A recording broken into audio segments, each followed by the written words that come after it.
And this is why I'm saying that this video could be all for nothing. Like, in an hour from now, this video could mean absolutely nothing if Patrick Kane does... Oh, he's signing! He's signing! 1-year deal! Right there! Oh, baby! Pierre LeBrun just tweeted it out as I'm recording this audio. Patrick Kane and the Red Wings are closing in on a 1-year deal! Let's go, baby! Let's go! Oh my gosh! Okay, so, I have figured out the plan for this video.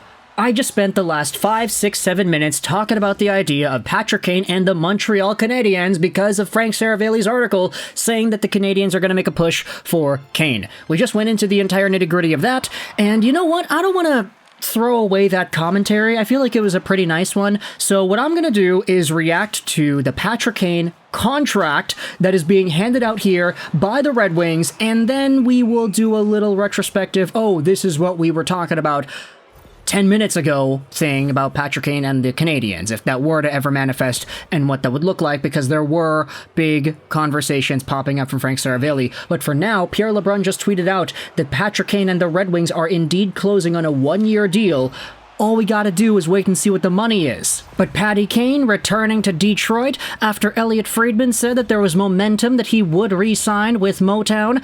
We gotta keep it up, baby. Alex DeBrincat, Patty Kane, that connection is surviving for at the very least 1 extra year. And I think the majority of Wings fans are going to be happy about that. It is interesting, though, how the contract is reportedly 1 year long. There was an idea floating around saying that Kane wanted a 3-year deal.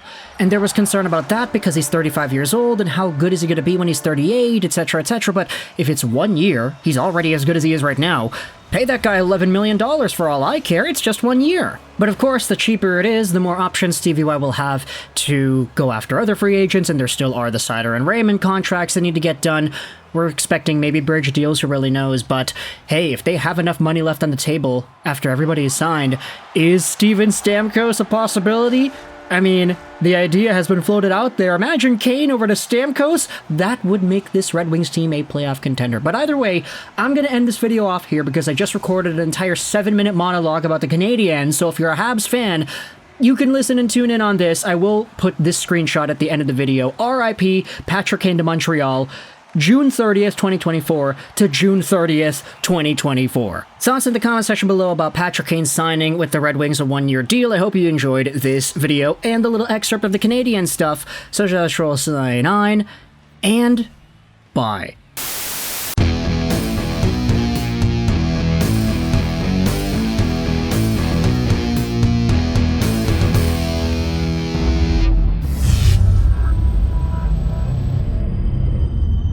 So this video is going to be going off of 2 tweets, 2 very intricate tweets, but ones that I think garner some very different discussions nonetheless. So we were talking about the Detroit Red Wings and we are talking about the Montreal Canadiens because when it comes to one of the main free agents to be with Detroit, and this could very well change within the span of the next few hours here, I'm taking kind of a risk by making this video.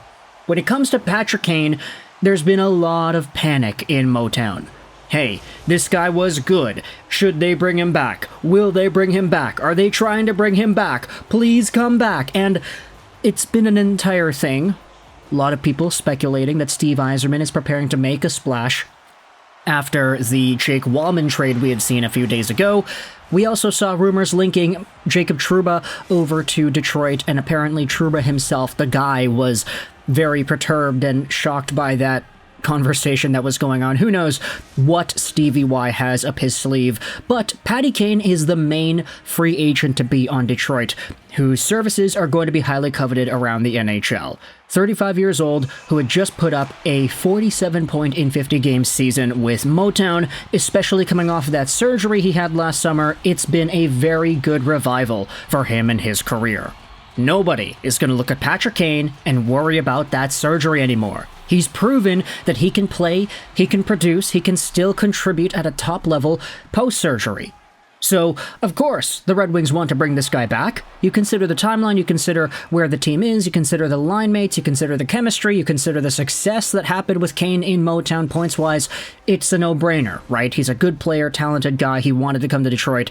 And if the Red Wings are able to bring him back, I think the majority of Wings fans would be happy. There are some that do criticize his lack of foot speed and his lack of defensive responsibility, but then again, it's like Kane You know, I don't think he's the guy that you bring in to do that. You bring him in to score points, and he did that.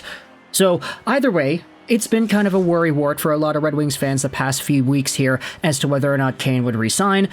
But we had ourselves an article published by Frank Seravalli on dailyfaceoff.com, the top 75 UFAs. And the title of this top 75 UFAs article from earlier today is this: expect the Montreal Canadiens to pitch Patrick Kane on Monday if he makes it to the market. Now I get it. I'm going to say it right here. I don't know if this is going to be a shared opinion, but I think this title is a little bit bait because a lot of people recognize, hey, Kane's very talented. He's very respected around the NHL. A lot of teams would want to have this kind of a guy. Of course the Montreal Canadiens would make a pitch on Patrick Kane. There are probably like 15 other teams that you could put in the title of this article that would be linked to Kane. But of course, you know, Montreal is one of the most hot fan bases in the NHL, especially nowadays, considering they just drafted Demidov. Also, the fact that we haven't really seen anything talking about Montreal and Kane in the past, this makes it interesting because now it's like, oh, now they're in the conversation too. Let's read the little excerpt that Seravalli writes about Patrick Kane and the Habs. The rest of the league is salivating to see whether the players David Perron, Shane Gostisbehere, and Patrick Kane make it to the market. That means we could be in for some surprises. While it's believed the Red Wings and Kane found some traction on Sunday, sources indicate the Montreal Canadiens are one of the teams preparing for a pitch for Patrick Kane on Monday should he navigate free agency for the second time in 1 year. Kane, now 35 and eligible to sign a bonus-laden 35-plus contract for the first time in his career, registered 20 goals and 47 points in 50 games after a lengthy recovery from hip resurfacing surgery. That's a 77-point pace for one of the greatest players of all time. And there's reason to believe he'll even be better next season with a full summer to train. There are other teams here, the Rangers, Stars, and Kane's hometown Buffalo Sabres.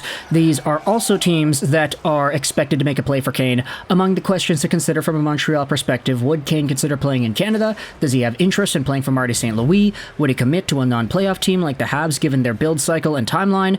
Then again, Kane chose the Red Wings last season. Could he play for a third Original Six team?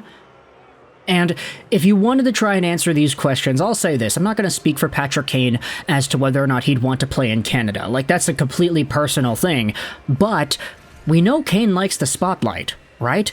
Each of these Original Six teams have a spotlight, and you could say that some are a lot more brighter than others. Not to disrespect Detroit or Chicago or anything, but there's something about the Bell Center. Especially if Montreal adopts you as one of their own for a short period of time while you're playing for their hockey team. I'm not even talking about anybody who plays for the Canadiens. I'm talking about guys that Montreal just absolutely flocks to as a city. They embrace citywide with open arms. I'm talking about the guys like Cole Caulfield. When that guy scores a goal at the Bell Center, it is electric. In recent years, I'd say Ilya Kovalchuk was one of those guys. You know, not just like regular old Canadian stars, but guys who have swagger and who bring that X factor to the ice. You could even say Ivan Demidov in this most recent draft. The moment Demidov scores his first goal in the Bell Center, with all that build-up, that hype, and his own swagger, he said that he compares his game to Jack Hughes and Kirill Kaprizov and Kucherov. What's there not to be excited for? If that guy scores his first goal at the Bell Center, the roof is going to explode. Patrick Kane has an opportunity here if he wanted to be a part of that. If he wants to be in that sort of a spotlight once more, to go over to Montreal. And again, I'm not saying that Detroit didn't love this guy. I'm not saying that Detroit didn't cheer their butts off whenever Kane scored beautiful goals. But Montreal, man, French-speaking Canada, it's a different sort of environment from anywhere else.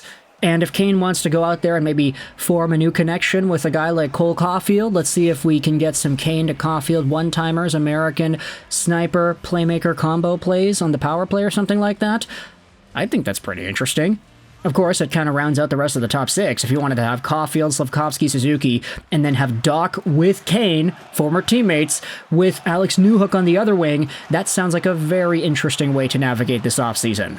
But Frank Seravalli is just one NHL insider, and this is why we're also making this video here too, because after Seravalli posted the article talking about the Canadiens and Patrick Kane, you had yourselves Elliotte Friedman then tweet out this afternoon, about an hour ago, word tonight is there is momentum growing on a Kane return to Detroit. We will see where it goes.